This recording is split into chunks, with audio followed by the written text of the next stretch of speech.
Stock market কি, stock market কিভাবে কাজ করে, স্টক মার্কেটে কোনো কোম্পানি কিভাবে লিস্ট হয়, এই বিষয়ে আগের একটা ভিডিওতে আপনাদের সঙ্গে বিশদে আলোচনা করেছি। তো ওই ভিডিওটি দেখার পর অনেকে হয়তো ভাববেন স্টক মার্কেট কি বা স্টক মার্কেট কিভাবে কাজ করে সেই বিষয়ে তো জানলাম, কিন্তু কিভাবে স্টক মার্কেট থেকে কোনো কোম্পানির শেয়ার কেনা বেচা করব। তো কিছুদিন আগে আমার এক সাবস্ক্রাইবার বন্ধু ঠিক সেম বিষয়টাই জানতে চেয়েছেন। তিনি জানতে চেয়েছেন কিভাবে কোনো ব্রোকিং প্ল্যাটফর্ম যেমন Zerodha, grow, Angel one, Upstox ইত্যাদির মাধ্যমে কোনো কোম্পানির শেয়ার কেনাবেচা করতে হয়। তো আজকের ভিডিওতে আমরা জানবো কিভাবে আপনি কোনো কোম্পানির শেয়ার কেনাবেচা করবেন। তাই ভিডিওটি খুবই গুরুত্বপূর্ণ হতে চলেছে, ভিডিওটি শেষ পর্যন্ত দেখতে থাকুন এবং চ্যানেলে নতুন হলে চ্যানেলটি অবশ্যই সাবস্ক্রাইব করুন, কেননা এই চ্যানেলে আমি stock market, personal finance, business case studies ইত্যাদি বিষয়ে বিশদে আলোচনা করে থাকি। তবে যারা জানেন না যে স্টক মার্কেট কি, তাদেরকে বিষয়টা একটু ছোট করে বলে দিই, তারপর আমরা জানবো কিভাবে কোনো কোম্পানির শেয়ার বাই সেল করতে হয়। তো বন্ধুরা, স্টক মার্কেট হলো এমন একটা জায়গা যেখানে পাবলিকলি লিস্টেড কোম্পানির শেয়ার কেনাবেচা করা হয়। তাহলে এবার ধরুন যদি XYZ নামক কোনো কোম্পানি স্টক মার্কেটে লিস্ট থাকে, তাহলে স্টক এক্সচেঞ্জ থেকে খুব সহজেই XYZ নামক কোম্পানিটির শেয়ার আপনি কিনতে পারবেন। তো এবার এখান থেকে প্রশ্ন আসছে যে স্টক এক্সচেঞ্জ কি। তো চলুন বন্ধুরা, স্টক এক্সচেঞ্জ কি তা একটা উদাহরণের মাধ্যমে জেনে নেওয়া যাক। ধরুন আপনি একটি সবজির বাজারে সবজি কিনতে গেছেন। এবার সেই সবজির বাজারে কি একটাই সবজির দোকান থাকবে? নিশ্চয়ই নয়। সেখানে 10-12টা বা তার বেশি দোকান থাকবে যেখান থেকে আপনি আপনার পছন্দ মতো সবজি কিনতে পারবেন। ঠিক একইভাবে স্টক মার্কেট থেকে কোনো কোম্পানির শেয়ার কেনা বেচা করার জন্য তৈরি হয়েছে স্টক এক্সচেঞ্জ। এই স্টক এক্সচেঞ্জগুলিকে আপনি সবজির দোকানের সঙ্গে তুলনা করতে পারেন।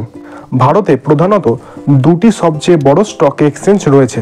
এক নম্বর BSE অর্থাৎ বম্বে স্টক এক্সচেঞ্জ এবং অন্যটি হলো NSE অর্থাৎ ন্যাশনাল স্টক এক্সচেঞ্জ।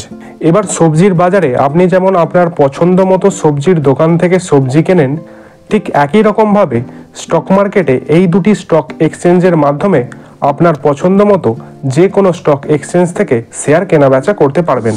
এবার মজার বিষয়টা হলো আপনি কিন্তু স্টক এক্সচেঞ্জ থেকে ডাইরেক্টলি কোনো কোম্পানির শেয়ার কেনাবেচা করতে পারবেন না।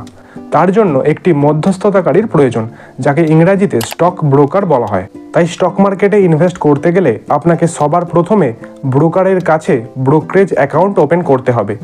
ভারতে নামকরা অনেক ট্রাস্টেড ব্রোকার রয়েছে, যেমন grow, Angel one, Upstox, Zerodha kite, ICICI direct ইত্যাদি। তাই আপনি আপনার পছন্দ মতো যে কোনো একটি স্টক ব্রোকারের কাছে সবার প্রথমে অ্যাকাউন্ট ওপেন করে নেবেন। Aadhaar card, PAN card, phone number, email ID, valid bank account যেটি বর্তমানে অ্যাক্টিভ রয়েছে, এই সমস্ত ডকুমেন্টসগুলি থাকলে আপনি খুব সহজেই অনলাইনে যে কোনো ব্রোকারের কাছে ট্রেডিং এবং ডিম্যাট অ্যাকাউন্ট দুটোই একই সাথে ওপেন করতে পারবেন। আপনাদেরকে আরও একটা গুরুত্বপূর্ণ তথ্য জানিয়ে দিই। স্টক এক্সচেঞ্জ থেকে কোনো কোম্পানির শেয়ার কেনাবেচা করার জন্য ব্যবহৃত হয় ট্রেডিং অ্যাকাউন্ট এবং আপনি যে শেয়ারগুলি কিনলেন তা ডিজিটালি স্টোর করার জন্য ব্যবহৃত হয় ডিম্যাট অ্যাকাউন্ট। তো চলুন এবার জেনে নেওয়া যাক কিভাবে কোনো কোম্পানির শেয়ার কিনতে হয়। আজকের ভিডিওতে আমি আপনাদের দেখিয়ে দেব কিভাবে জিরোধা কাইট অ্যাপের মাধ্যমে কোনো কোম্পানির শেয়ার কিনতে হয়। যেহেতু আমি নিজেই জিরোধা কাইট অ্যাপটি ইউজ করে শেয়ার কিনি, তাই আপনাদেরকে দেখিয়ে দেব কিভাবে এই অ্যাপটির মাধ্যমে আপনি শেয়ার কিনবেন এবং এই অ্যাপটির মাধ্যমে কিভাবে শেয়ার কিনতে হয় এটি জেনে গেলে আপনি যে কোনো ব্রোকারেজ অ্যাপের মাধ্যমে শেয়ার কিনতে পারবেন। সবার প্রথমে জিরোধা অ্যাপটি ওপেন করে নেবেন। তারপর এই যে লাস্ট অপশানটি দেওয়া আছে, এই লাস্ট অপশানটিতে ক্লিক করবেন। দেখবেন এখানে ফান্ড অপশানটি দেওয়া আছে। ফান্ড অপশানটিতে ক্লিক করার পর এই যে অ্যাড ফান্ড বলে লেখা আছে, এটিতে ক্লিক করবেন। এবার এখানে অ্যামাউন্ট অপশানটি আসবে। এখানে আপনি আপনার প্রয়োজন মতো ফান্ড এন্টার করে দেবেন। তারপর ব্যাংক অপশানটিতে ক্লিক করে আপনি যে ব্যাংক থেকে ফান্ড অ্যাড করতে চাইছেন সেই ব্যাংক অ্যাকাউন্টটিতে ক্লিক করুন। তারপর দেখবেন এখানে পে উইথ বলে লেখা আছে। এখানে আপনি অনেকগুলি অপশান পেয়ে যাবেন, যেমন UPI, ভীম, গুগল পে, নেট ব্যাংকিং এবং আদার্স। এখান থেকে আপনার পছন্দ মতো যে কোনো একটি অপশানে ক্লিক করুন। আমি UPI-তে ক্লিক করলাম, আপনিও তাই করতে পারেন। তারপর এখানে আপনি অনেকগুলি অপশান দেখতে পাবেন, যেমন ফোনপে, গুগল পে, পেটিএম ইত্যাদি। এর মধ্যে যে কোনো একটি অপশানে ক্লিক করে UPI পিন দিয়ে সবার প্রথমে ট্রেডিং অ্যাকাউন্টে ফান্ড অ্যাড করে নেবেন। ফান্ড অ্যাড করার পর এই ওয়াচ লিস্টে ক্লিক করে আপনি যে শেয়ারটিতে ইনভেস্ট করতে চাইছেন সিম্পলি সেই শেয়ারটির নাম সার্চ করুন। সাপোজ আপনি রিলায়েন্সের শেয়ারে ইনভেস্ট করতে চাইছেন, তার জন্য সার্চ অপশানটিতে ক্লিক করে রিলায়েন্সের নামটি সার্চ করুন। দেখবেন দুটি রিলায়েন্স দেখাচ্ছে, একটির আগে এনএসসি এবং অন্যটির আগে বিএসসি। এগুলি হলো স্টক এক্সচেঞ্জ। আপনি এই দুটির মধ্যে যে কোনো একটিতে ক্লিক করুন। আমি এই প্রথমটিতে অর্থাৎ যেটার আগে এনএসসি লেখা আছে সেটিকে চুজ করে এই প্লাস সিম্বলটিতে ক্লিক করে শেয়ারটি ওয়াচ লিস্টে অ্যাড করে নিলাম। তারপর দেখবেন এই ওয়াচ লিস্টে রিলায়েন্স শেয়ারটি এসে গেছে। এরপর রিলায়েন্স শেয়ারটিতে ইনভেস্ট করার জন্য রিলায়েন্স লেখাটির উপর ক্লিক করবেন। দেখবেন বাই সেল বলে দুটি অপশন দেখাচ্ছে। আপনি বাই অপশনটিতে ক্লিক করবেন। তারপর দেখবেন এখানে কোয়ান্টিটি বলে লেখা আছে, অর্থাৎ আপনি কতগুলি শেয়ার কিনতে চাইছেন।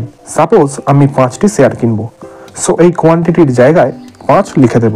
তারপর দেখবেন এখানে লিমিট বলে লেখা আছে, কিন্তু লিমিট অর্ডার কি তা বোঝার আগে এই যে বোথ সাইড অ্যারোটি দেওয়া আছে এটিতে ক্লিক করুন। দেখবেন এবার লিমিটের জায়গায় মার্কেট কথাটি লেখা আছে। এই মার্কেট অর্ডার কথাটির অর্থ হলো বর্তমানে কোনো কোম্পানির শেয়ারের যা দাম চলছে সেই দামেই আপনি শেয়ারটি কিনতে চাইছেন। ধরুন এখানে রিলায়েন্সের শেয়ারের ক্ষেত্রে তার বর্তমান মার্কেট প্রাইস 1450 টাকা। এবার আপনি যদি 1450 টাকা দিয়েই শেয়ারটি কিনতে আগ্রহী হয়ে থাকেন, তাহলে লিমিটের পরিবর্তে মার্কেট অপশানটি সিলেক্ট করে শেয়ারটি কিনতে পারবেন। মার্কেট অপশানটি সিলেক্ট করলে আপনার ট্রেডটি সঙ্গে সঙ্গে এক্সিকিউট হয়ে যাবে।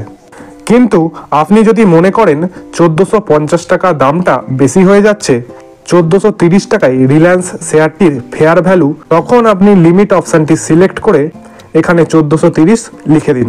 তারপর দেখবেন এখানে দুটি অপশান দেওয়া আছে, ইন্ট্রাডে এবং লং টার্ম। যেহেতু আপনি ইনভেস্টিং করছেন, আপনি লং টার্মে ক্লিক করবেন। লং টার্মের জায়গায় ডেলিভারি কিংবা সিএনসি কথাটাও লেখা থাকতে পারে। লং টার্ম এবং ডেলিভারি একই জিনিস। মোট কথা ইন্ট্রাডেতে ক্লিক করবেন না, ইন্ট্রাডে বাদে যে অপশানটা থাকবে সেটাতে ক্লিক করবেন। মোর অপশানটায় ক্লিক করার দরকার নেই, একদম সুইপ টু বাই অপশানটি ক্লিক করে শেয়ারটি বাই করুন। লিমিট অর্ডারের ক্ষেত্রে যতক্ষণ না ট্রেডটি এক্সিকিউট হচ্ছে ততক্ষণ আপনি ওপেন অপশানটিতে শেয়ারটি দেখতে পাবেন এবং পরবর্তীতে ট্রেডটি এক্সিকিউট হয়ে গেলে এক্সিকিউটেড অপশানটিতে শেয়ারটি দেখতে পাবেন। আশা করি ভিডিওটি শেষ পর্যন্ত দেখার পর আপনি যে কোনো ব্রোকিং অ্যাপের মাধ্যমে যে কোনো লিস্টেড কোম্পানির শেয়ার খুব সহজেই কিনতে পারবেন। আরও একটা ভীষণ গুরুত্বপূর্ণ কথা সবসময় মাথায় রাখবেন, স্টক মার্কেট থেকে কখনোই রাতারাতি টাকা কামানো যায় না। তাই ইন্ট্রাডে ট্রেডিং এবং শর্ট টার্ম ট্রেডিং থেকে সবসময় দূরে থাকুন। সবসময় ফান্ডামেন্টালি স্ট্রং শেয়ার চুজ করে লং টার্ম ইনভেস্ট করুন এবং সহজ বাংলা ভাষায় ফান্ডামেন্টাল অ্যানালিসিস শিখতে এই চ্যানেলটি অবশ্যই সাবস্ক্রাইব করুন।